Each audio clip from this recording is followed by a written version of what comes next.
Hey guys, it's me, Kaylin, back with another video, and this is day 4 of my series called 31 Days of Halloween. Even though probably not every YouTuber, but some YouTubers are doing this series, and I thought it would be great to do it myself. Okay. I just got done with the other videos, or one other video, and I am out of it. And guys, I talk to I'll probably speak a lot and maybe take breaths, but yeah, I just want to get these videos up and running because I need to. I seriously want to do this series now. Through all the years I'm gonna be on YouTube, and I might be okay. I don't know. I'll probably just do I'll be doing an update video and talking to you guys about what's been going on and all that jazz. So, anyways, but before we begin into this video, if you haven't already, click that red subscribe button down below to become a part of my wolf pack. I would love to have you. And without further ado, let's get straight on into this video, haunted video. I don't know. That's not good. Anyways, yeah, let's get straight on into this video. So, as you guys know, if you see my other videos, I look up the history of these haunted places. Maybe they're not haunted, I don't know, because I didn't look. I mean, I read some of its things, and yeah, I don't know. But what we're going to be doing, what we're going to be going into today is the Castle Frankenstein in Germany. Yeah, we're going to be going straight into Germany. This is going to be fun. I mean, the name isn't really, I mean, I don't know why they would call a place Castle Frankenstein, but I don't know. I never heard of this place, so this is going to be interesting. So I already looked up it, so we're good to go. Anyways, we're going to go straight. We're going to be going to the history of this place. Hopefully there's some paranormal stuff, scary stuff, but I don't really think there's going to be any haunted stuff. Maybe, I don't know. Anyways, let's get straight on to this. Okay, so we're in the history of the Frankenstein castle. So, the word Frankenstein, guys, before I begin reading more, I might not be able to say the words right, so I might just say blank, or I'll just skip that word if I don't know how to pronounce it. But most of the time I'll try to pronounce it. If I can't pronounce it, then I'll just skip it. So, I can't say that word. Means the stone of the Franks, the name of the family who laid claim to the land. The castle was probably built a little before 1252. Oh my god, that's like so long ago. Guys, in history we don't go back that far. I don't think we'll ever go back that far. Oh my god. That's a long time ago. That's like 500 years ago. Who knows? Anyways, the year of the first historical record, and remained in the Frankenstein family for around 400 years. Yeah, I was off. Give or take some squabbles, I guess that word is, I don't know, between two sides of the family. In the C-17th, it became a barracks for retired soldiers, and the castle was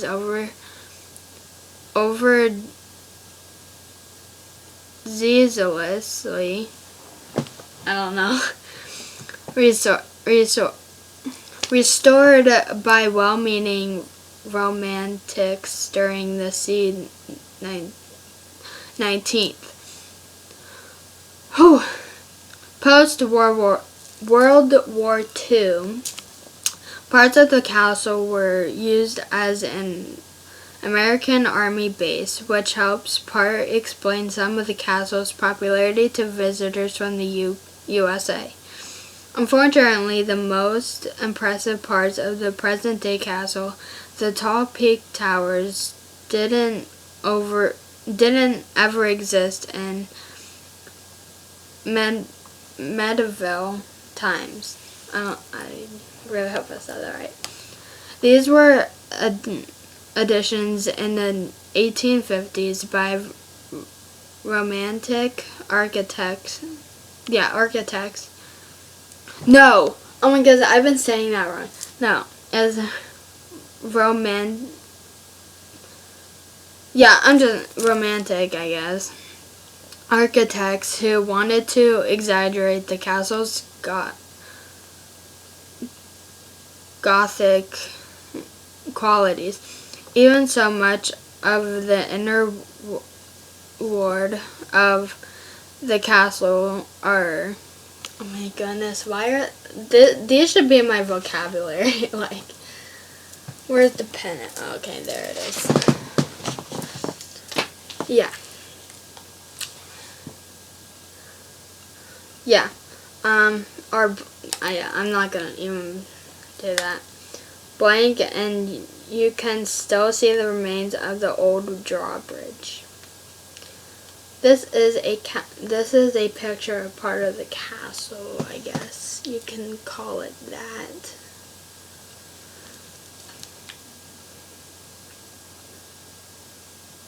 No, it's the tower of the castle. Yeah, it's the tower of the castle. The castle is perched upon the wooden hilltop around 400 meters above the surrounding Rhine Valley.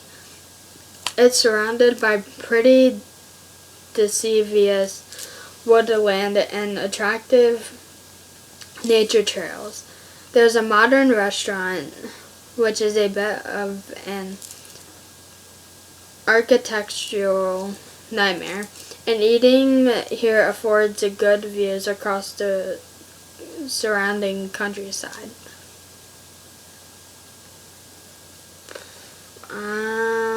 Oh my god, that scared me.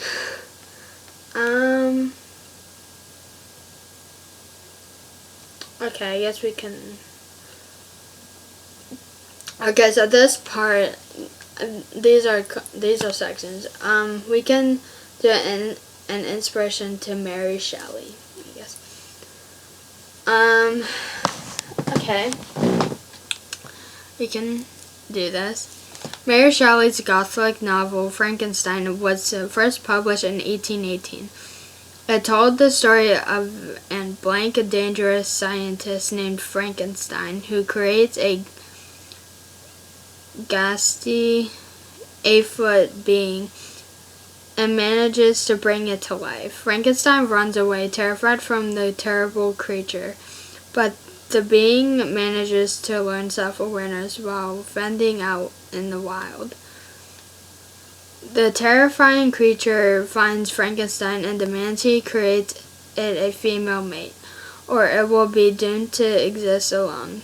Cast off from society, Frankenstein is drawn to take responsibility for the life he's created. And the fates of both Frankenstein and his horrifying creation become gruesomely intertwined.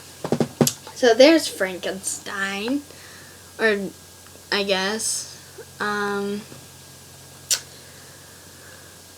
The vastly popular novel has spawned many movies, plays, novels, and TV series. In 1931, the most famous of these, the original Frankenstein movie, was released. It was the movie that unofficially christened the ghastly 8-foot creature to be Frankenstein, and the first time that the creature was referred to as a monster. The 1931 movie was also the first time that the Frankenstein story became associated with a castle. Mary Shelley's original novel makes no reference to a castle at any point. The film adaptation, however, took place in a castle.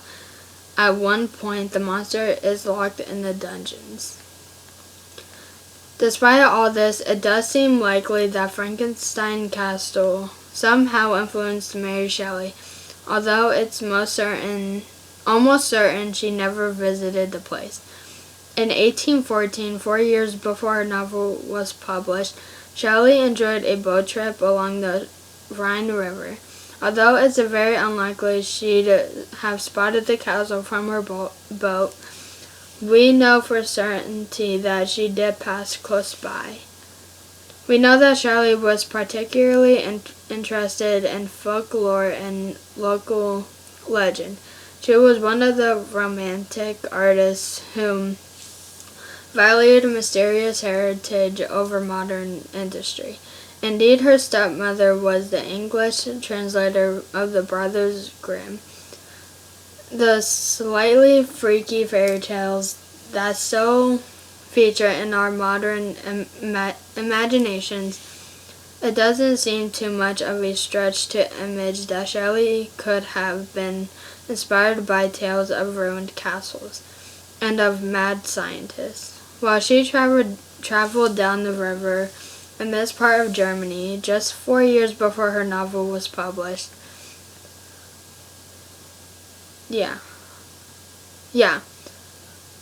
Germany just 4 years before her novel was published. That's all we're gonna do for today. Hopefully you guys enjoyed this interesting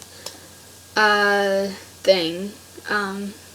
It wasn't really that interesting. It was just talking about Frankenstein, and never really, in my opinion, it didn't really put in much detail. It didn't really give. I guess it gave the full history, but I don't really think that's the full history of it. So I guess we're just gonna leave it there. It's not. It's kind of Halloweenish because Frankenstein, the maybe was like. It's Halloween. Who doesn't dress up as Frankenstein? So I guess it's a Halloween thing, but it wasn't really that spooky. So oh well. Well, at least that was kind of another beginner for the series. But hopefully you guys have liked it. If you did, give it a big thumbs up. Comment down below on what your thoughts were on it, and would you visit this place? I don't really think I would, but I wouldn't go to Germany. Germany doesn't really interest me. No offense to any of the German people that might be watching this, or people that wants to go to Germany and all this other place, all the other stuff, but it's just my thing. As I said, like, comment, and share this with your family and friends. Let's grow our family. Click that red subscribe button down below to become a part of my wolf pack. I would love to have you. And I basically post every single day from this point on until the end of Halloween. And then I'll be going back to every Monday, Wednesday, and Friday. Or Fridays. Because that's basically when I post daily. Well, not daily, but most of the time. But most of the time I don't really post because sometimes I don't really have nothing to really post. So, I mean, I should really start thinking about stuff and just maybe doing researching stuff for videos until something comes up. But yeah. Anyways, hopefully you guys enjoyed this video, and I will see you guys all tomorrow. Peace.